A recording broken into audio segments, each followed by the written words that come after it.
Hey y'all, this is Toya. You're tuned in to Healthy Talks and Walks with Toya, where we are generational curse breakers that are growing in the uncomfortable. Hey y'all, I just got finished doing my second workout for the day, all before 12 p.m. Yes. So anyway, self-awareness part 2.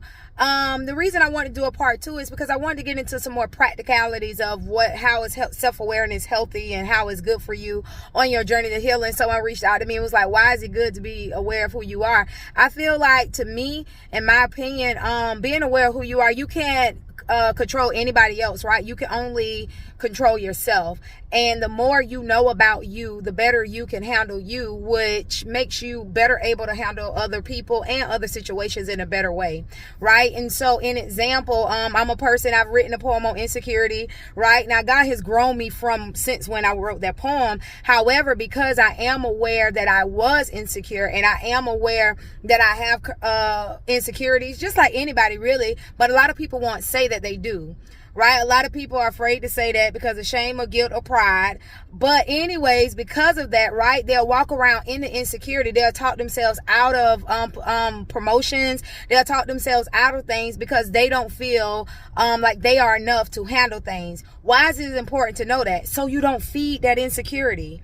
Right? You don't say, okay, I'm not going to be good enough for this, or I'm not going to be good enough for that because I don't think I am. If somebody called you to do a thing, guess what? They see enough in you to do it. So it's important to know, who you are. It's important to be aware of what you're feeling. I was telling somebody, like, for me, it took me, we did IVF a couple times, and I was scared each time. Well, after the first time and it didn't work, I was afraid, right? So the fear that I felt, natural fear, like, okay, don't go out in front of a car. Okay, we get that, right?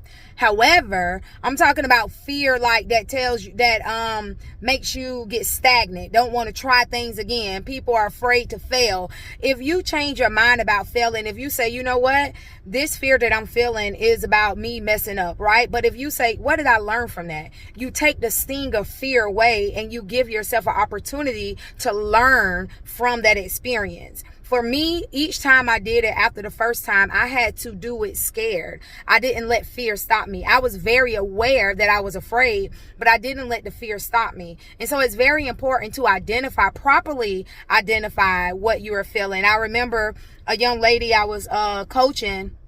I told her I had a surprise for her. She's like, I'm scared. I said, no, you're not scared. Properly identify what you're feeling. What you're feeling is anxiousness. You feel excited. That's what she was feeling, not fear, because it was no reason for her to be afraid of a surprise from me because she knew that I wouldn't put her in a place that was uncomfortable. So being able to properly identify is healthy self-awareness in your own self, and that helps you be able to better navigate life and when circumstances hit you. Like I said, we had things going on with all the water damage and all of that stuff or whatever. I did started to feel anxious one of the days when I was talking about the trauma experience when I was packing up and I started having flashbacks of things that was going on. What I was feeling was the anxiousness. Where I was feeling it from was from a past trauma. So because I was able to properly identify what I'm feeling, then I'm able to do something about it, right? I don't need that adrenaline for right now because this isn't a fight or flight situation. And we'll get more into that when we talk about emotional intelligence, properly identifying it and how to use it and stuff like that. But I just wanted to talk about the self-awareness piece because sometimes people aren't aware that they come into a room and they're very standoffish. They're standoffish because of their own inadequacies inside of them that they're thinking is an inadequacy that probably really isn't. I remember back in my younger days when I walked in a room with other strong people, I started to doubt my strength. But them being strong didn't have to make me weak. Right? We all have a gift. We all have strength. We all have influence. We all have impact. But the thing of it is, because I had believed lies for so long about who I was, it had damaged the way I seen myself, which really lessened my self-awareness. But now that I am aware of my own strength, I can walk in there and I don't have to size myself up to anybody else. I don't have to do any of that because I'm aware that I have a strength, as do they. And hey, iron sharpens iron. So their strength can help me get better and vice versa. Right? So self-awareness is super huge on your healing journey because a lot of the times, basically where our actions flow from, the Bible says for us to guard our heart because out of it flows the issues of life. Basically everything we do, where it comes from, is in our heart posture.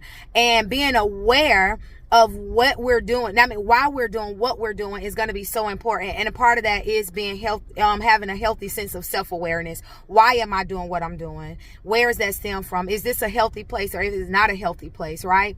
And so I just want to encourage you guys. Like I said, you have all these different personality tests. You got the DISC, the Myers-Briggs, the Clifton Strength Finders, the Enneagram. You have all of these things to learn about you. And it's pretty much just trying to find out how God wired you, right? How God wired you and how you can use that to your advantage. And then the blind sides to those, it doesn't make them your weaknesses. It just makes it blind sides. So then that way you can be intentional about mining your blind sides. Like I told someone, the blind side to my communication is I can run over people. Sometimes I can miss what people aren't saying. So now I be intentional to maybe go back and ask, okay, I heard you say this, or did I hear you not say this, or something like that? I was noticing you didn't say that. So I try to take a moment to give them the space and the breath to actually speak without me running over them and everything like that, because they have something important to say too, although communication may not be their strength. But the blind side does not have to be a liability.